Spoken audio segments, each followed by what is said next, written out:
Hello.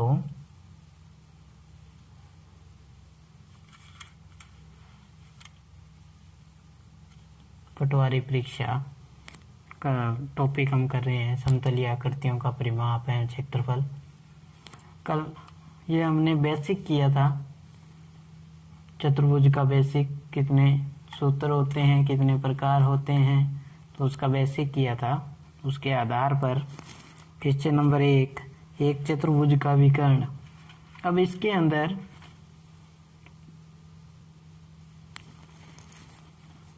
Question number 1 में दिया है एक चतुर्भुज का विकर्ण 10 सेंटीमीटर एवं विकर्ण पर सम्मुख शीर्षों से डाले गए लंबों की लंबाई 6 सेंटीमीटर व 4 सेंटीमीटर है। चतुर्भुज का क्षेत्रफल ज्ञात कीजिए। अब जैसे ही नाम चतुर्भुज आया तो चतुर्भुज से हमें एक सूत्र जो हमने किया था चतुर्भुज के लिए वो क्या है, वो है कि चतुर्भुज का क्षेत्रफल बराबर 1/2 गुणा विकर्ण पर डाले गए लंबों का योग। ये दो चीजें आपको, ये दो बातें इसमें बोली गई है क्वेश्चन में भी, और यही हमारे पास सूत्र है। 1/2। देखिए ये विकर्ण कितना है, 10 सेंटीमीटर इंटू 10। विकर्ण पर डाले गए ये लंबों की लंबाइयां दो दे रखी है, 6 सेंटीमीटर और 4, तो 6 और 4 10। तो सेंटीमीटर में घात 2 या वर्ग सेंटीमीटर काट देंगे तो 5 इंटू 10 बराबर 50 सेंटीमीटर की घात 2। ये आंसर होगा। क्वेश्चन नंबर 2 में एक समांतर चतुर्भुज का क्षेत्रफल ज्ञात कीजिए जिसकी ऊंचाई 15 मीटर हो, आधार 10 मीटर हो। अब समांतर चतुर्भुज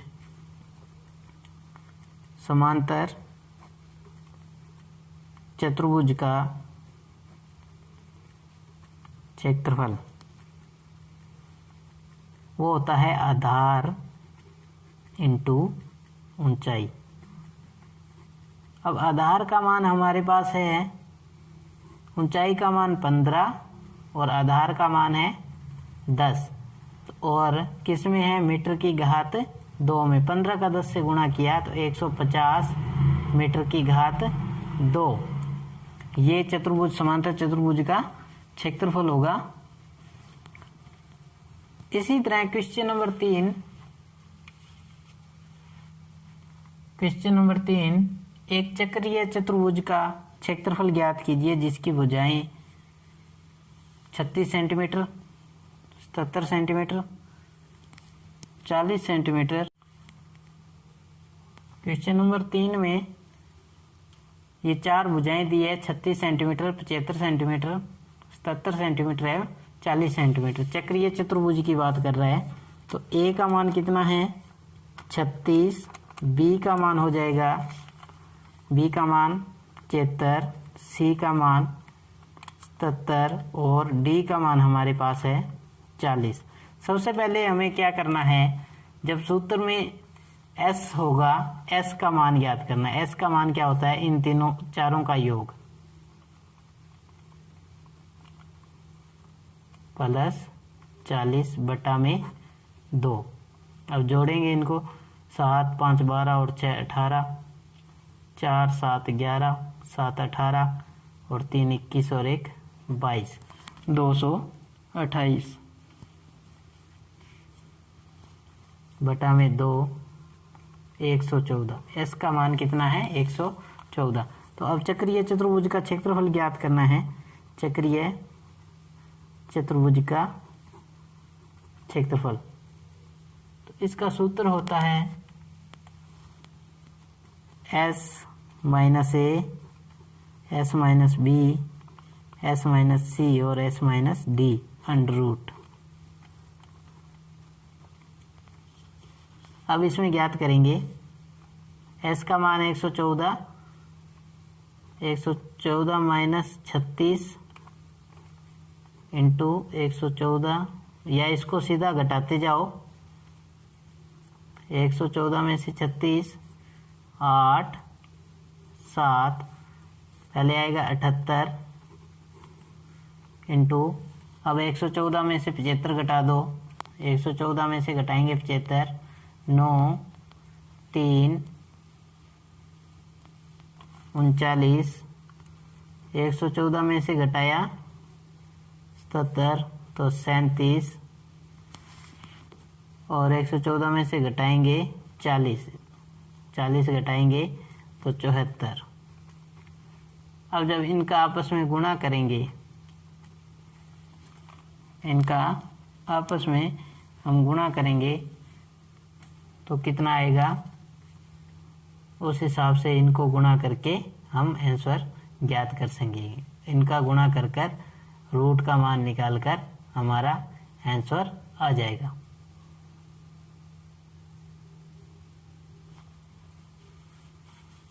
ये क्वेश्चन, इसकी कैलकुलेशन बहुत बड़ी है।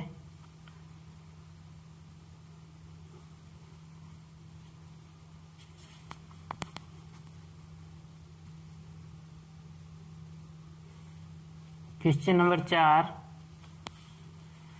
क्वेश्चन नंबर 4 में दिया है किसी समचतुर्भुज के विकर्णों की लंबाई 20 सेंटीमीटर एवं 30 सेंटीमीटर है, तो इसका क्षेत्रफल ज्ञात कीजिए।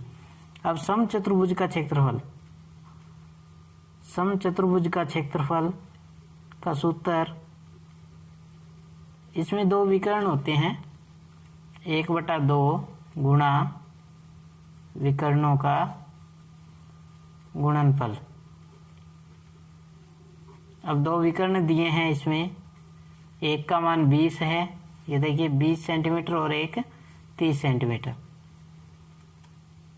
सेंटीमीटर में दिए हैं तो क्षेत्रफल सेंटीमीटर की घात 2, 10 इंटू 30, 300 सेंटीमीटर की घात 2। क्वेश्चन नंबर 5, क्वेश्चन नंबर 5 में एक समलंब चतुर्भुज का क्षेत्रफल ज्ञात कीजिए जिसकी समांतर भुजाएं। अब दो समांतर भुजा दे दी, अब भुजाओं के मध्य दूरी, ऊंचाई दे रखी है 20। समांतर चतुर्भुज का क्षेत्रफल का सूत्र, का क्षेत्रफल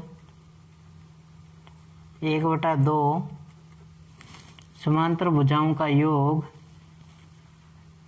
समांतर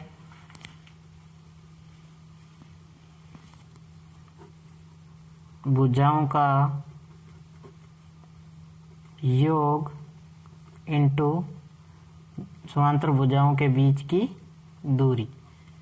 अब इनका योग कर दो, देखो इन दोनों का योग कर दो, 7 2 9, 3 और 3 6, बीच की दूरी 20 दे रखी है, सेंटीमीटर की घात 2, 2 के पहाड़े से काट दिया, कितना आंसर आएगा 690 सेंटीमीटर की घात 2। इस प्रकार हम क्वेश्चन कर सकते हैं।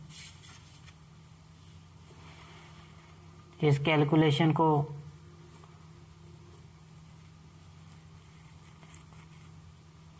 करें।